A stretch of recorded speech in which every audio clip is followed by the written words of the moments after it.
le ciel, inspirez, expirez, fléchissez les jambes, imaginez que vous poussez la terre avec les mains, avec les pieds, sentez l'ancrage et habitez tout votre corps à l'inspire.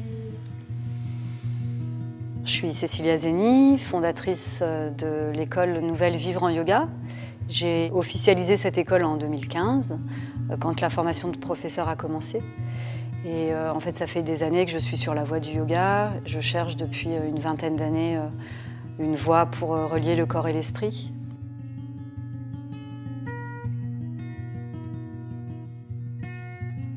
J'ai commencé par la danse contemporaine. J'ai eu une carrière de danseuse, chorégraphe, vraiment la voix du corps, l'expression.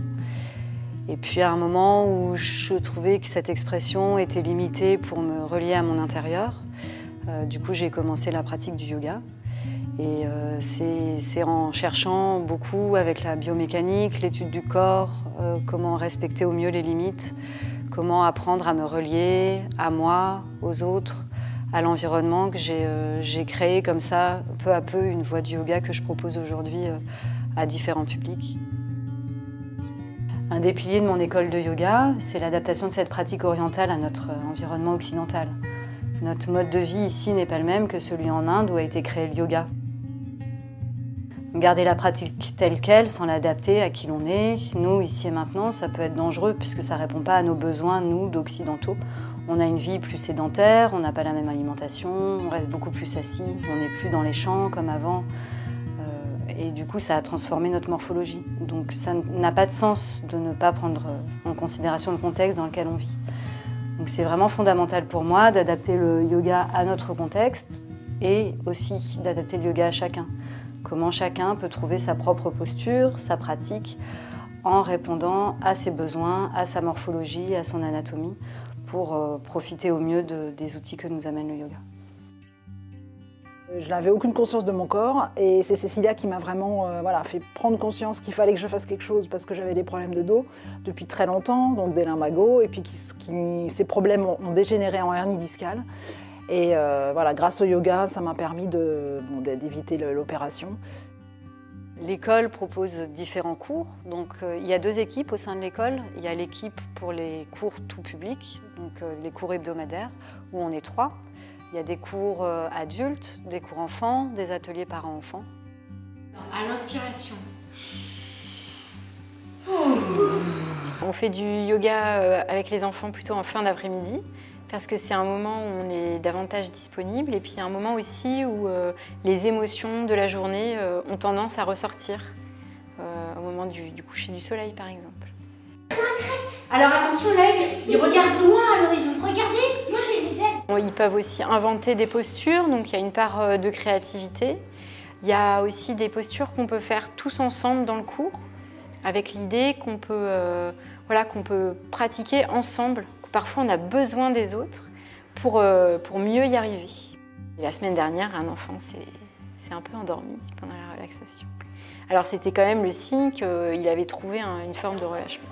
Ils n'ont pas quelque chose à produire, c'est pas une belle photo à faire, c'est trouver pour eux l'endroit de la posture qui est juste. Ça en général, après une journée d'école, ça libère quand même un peu du stress. J'adore le yoga et j'aime bien que ça me relaxe et ça me détend. Sur une inspire, on lève la tête vers le plafond. Vous voyez comment vous pouvez mobiliser vos cervicales avec douceur et bienveillance. Voilà, je suis à la fois en formation et en pratique d'enseignant, ce qui est aussi un moyen de se former finalement. Sentez là où c'est le plus confortable, où ça vous demande le moins d'efforts. Toujours dans la fluidité et l'ouverture. De maître en maître, finalement, je suis tombé sur Cécilia, qui m'a proposé son yoga qui m'a complètement correspondu, c'est comme ça qu'on dit. Donc voilà, et du coup c'était assez simple finalement. Ça a été long et puis quand c'est advenu, il y a une phrase qui dit que quand le lève est prêt, le maître arrive. Je crois que c'est pleinement ce qui s'est passé.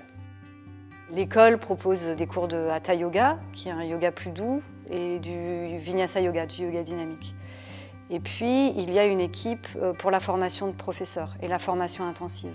Si vous levez les bras à partir de l'épaule, rappelez-vous, ça frotte au niveau du tendon sus-épine. Et du coup, c'est en frottant à répétition qu'on fragilise l'épaule. Donc là, moi, je forme des professeurs et il y a plusieurs intervenants en naturopathie, alimentation, méditation, connaissance de soi, psychothérapie.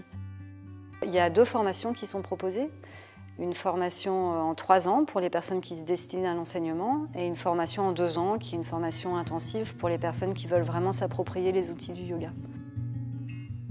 Je reçois en psychothérapie, en libéral, et pour moi, en fait, c'est la même porte d'entrée. C'est-à-dire que le yoga permet d'aller se relier à soi par le corps, la psychothérapie par la parole.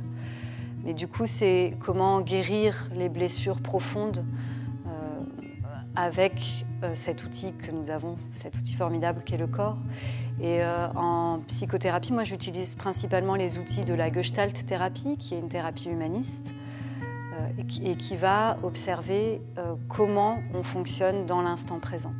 Cette thérapie humaniste, c'est vraiment le prolongement du yoga. Et pour moi, la Gestalt thérapie nourrit le yoga nourrit la Gestalt thérapie.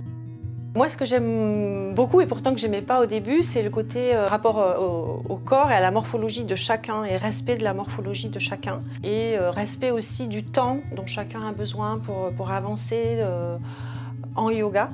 Donc moi, ce que ça m'apporte, je pense, c'est les notions de mise en pratique du respect de l'autre, du respect de son chemin en yoga ou pas, dans la vie aussi. Je propose des stages ouverts à tous et des stages pour la formation intensive et la formation professionnelle avec différentes thématiques. Ça peut être des stages en résidentiel, des stages à Paris, des stages à l'étranger, des stages en région. Je propose aussi des stages yoga et danse parce que la danse est pour moi essentielle déjà dans mon parcours. C'est trouver l'immobilité par la mobilité, le silence intérieur par la musicalité.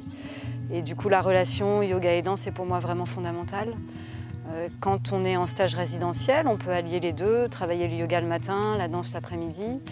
Et le principe des stages résidentiels, c'est aussi de vivre ensemble, comment on peut développer une harmonie, diffuser des valeurs, vivre des valeurs humanistes en partageant le quotidien, en cuisinant, en vivant ensemble, en étant à l'écoute de l'autre, à l'écoute de soi. Le yoga est un lien qui permet finalement de faire tomber tout ce qu'on s'interdit en fait au quotidien quand on rencontre un groupe dans un autre contexte en fait. L'école s'appelle École Nouvelle Vivre en Yoga.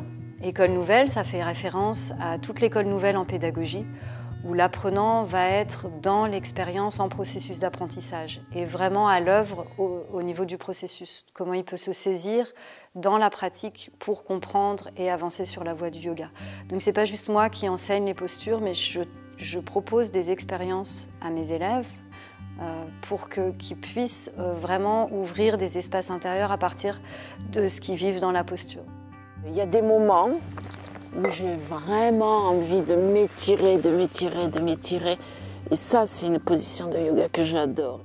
Et vivre en yoga, c'est parce qu'évidemment, le yoga ne s'arrête pas juste sur le tapis au moment du cours ou au moment du stage, mais c'est vraiment un rapport au monde, une philosophie, la connaissance de soi, du corps, de l'esprit, pour vivre en yoga et vivre en paix. Vivre en yoga!